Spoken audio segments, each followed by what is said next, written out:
Okay, something totally unrelated, or if you're into synchronicities and meaningful coincidences, maybe this means something to you, or symbolism, or fate, or karma. But the strangest thing just happened. I'll get to the point of the video in just a second, but it's the middle of December. Literally, it's almost the literal middle of December as I film this. And there is a honeybee that somehow got into my home.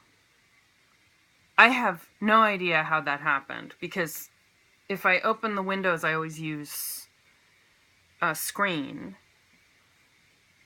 And it's just really weird. So if you hear buzzing, that's the honeybee. A literal bee is in my home. And as far as I know, there are no beekeepers in the building or on the roof. So that's crazy. Anyway, maybe it's one of those drones that the NSA created. I don't know. Hi. So yeah, that's just weird. I felt a need to mention that. I don't know why, but it's December in the Northern Hemisphere and it's cold and there's a honeybee buzzing around my apartment. I haven't caught him yet. He's hanging out in the light, actually. So that's fun. Okay. On to my point. I had filmed a part 2 and I was feeling very brave and bold. And I named names in part 1 a little bit, but that's only because the person mentioned it was public. It was in the public awareness. It was in the newspapers. It was in every national news outlet. So I don't feel like I had to protect anyone's privacy in that regard. But the part 2, I went on to name names of why I felt hesitation in teaching psychic development to people, and why I was basically a shut-in for 3 years as a result of, my disgust at the hypocrisy that existed in the field I was in and in related communities I was in, like the UFO conspiracy communities. How I felt it was almost essentially a void exercise to try and get involved in any of that. And so I went through this whole ethical and moral conundrum and philosophical conundrum for years about, like, I have this amazing ability. I really have it. It's been proven time and time again. I don't doubt it. It's real. It keeps happening to me. It comes to me. I don't seek it out. It's there. It's a part of me. It's like the furniture. But I don't know what to do with it, because people either lose their minds or it gets exploited by exploitative people and manipulative people and dangerous, sick people. And part of my challenge the last several years has been trying to find an ethical, responsible way to do this, make a living, be a decent human being, and not lose myself in the process. And I've had to really work on my own personal mental health and my personal boundaries, and really challenge myself in ways that a lot of these communities that I mentioned before don't encourage in the slightest, have a lot of hatred for and detest. And the things you have to do to be a healthy human being don't usually correlate with the things that everybody wants.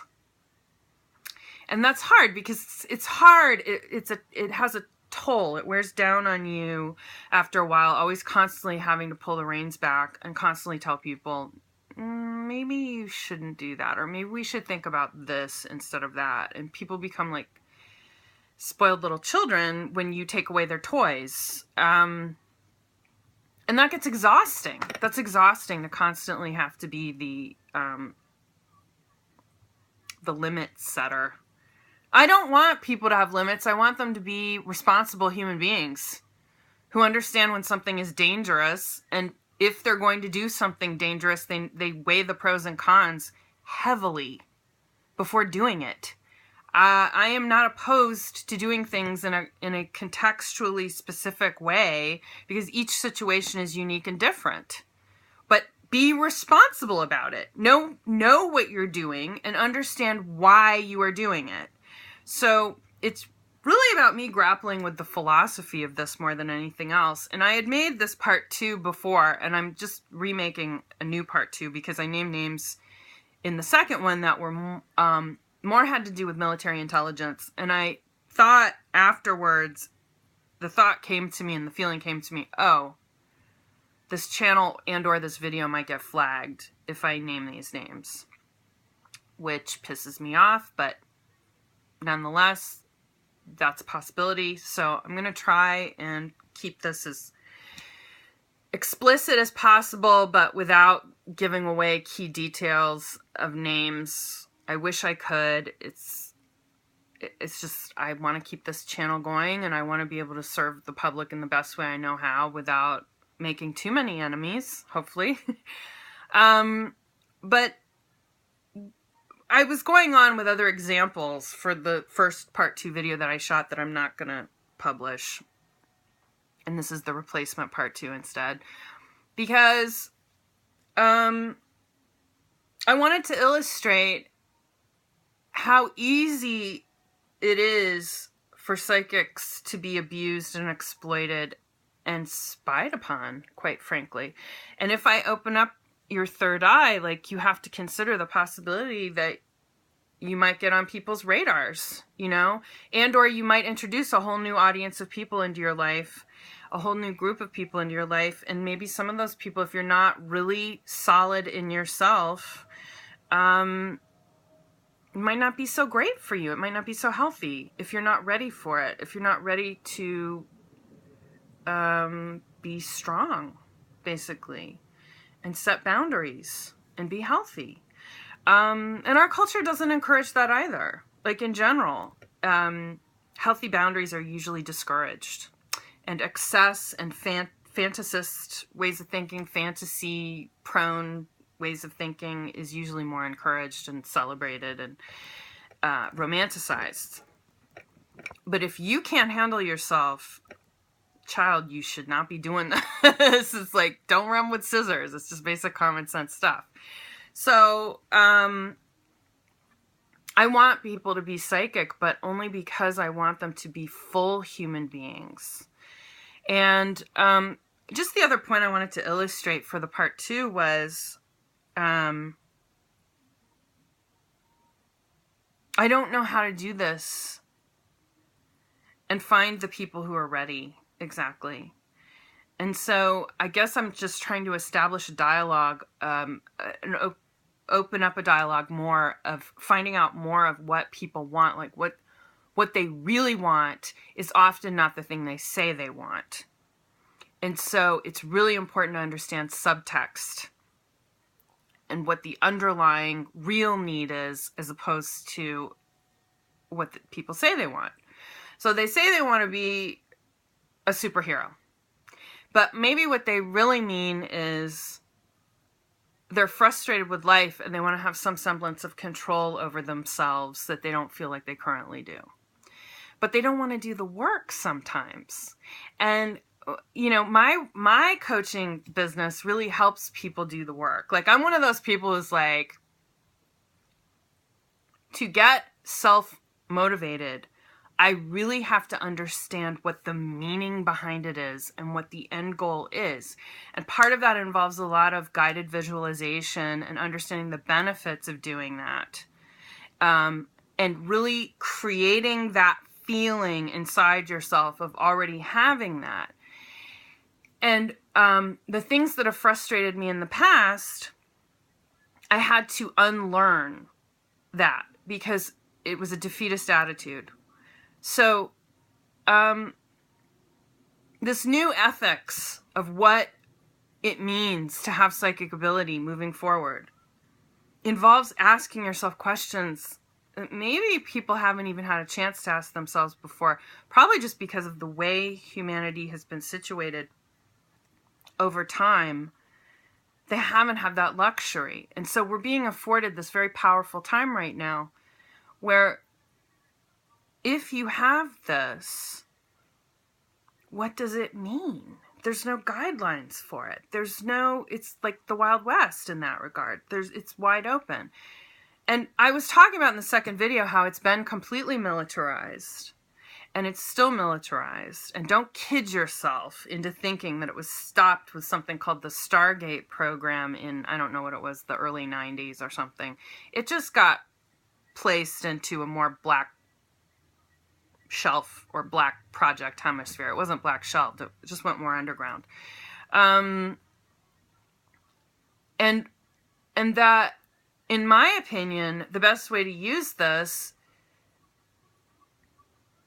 is quite noble. And so many people, they just want to play small with it. They just want to play small. And I'm not saying that can't change your life, but I want to find people who want to do something with this that's a little more noble than, does he like me? Or am I going to get that job? Or should I choose this house or this house? Which location should I choose to move to? Like, that's all well and good, and that can have a terrific impact on your life. But what's beyond that? What is the subtext behind that? What is the goal behind that? And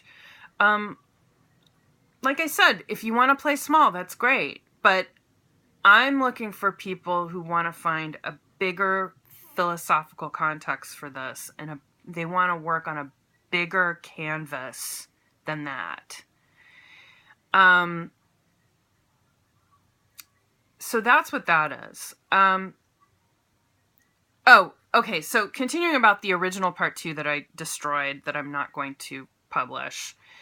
I talked, and I'll speak very in vague terms, I talked about another situation and why I was so disillusioned and so disappointed in these psychic development workshops, and how so often they're so vague and they might teach you something, but are we seeing the benefits of it in our society? Is our society really benefiting from it? If people are really becoming more psychic from taking remote viewing courses and so forth, why aren't they doing anything with it? Are they talking about it? I mean, there's thousands and thousands of people who are using these courses, and how many of them are actually using remote viewing on a daily basis? And for what end? How many of them are actually using it for noble purposes and for the purposes that the intent is right mind, as the Buddhists say? And how many of them aren't? And I'm not here to judge. Honestly, every situation is unique. But I've noticed that a lot of really unhealthy people go to the occult for answers before they go to themselves. They look outward for external power and control in order to feel some semblance of power and control they don't feel they have in their own lives. And I'm just suggesting that a lot of these people who might be misguidedly taking these courses, maybe they don't know what they're doing. And maybe they're doing it for ego gratification rather than helping society move forward. You know, the big mojo, uplift mojo. And I don't see that happening at all. I don't see that happening within, the so-called sensitive, quote unquote, new age communities. I don't, so what? You're able to find something blindfolded. You just did a trick. A dog can learn how to do that too. What does that do? What does that go towards? What tool in your toolbox are you using? What are you building from those tools is what I'm interested in.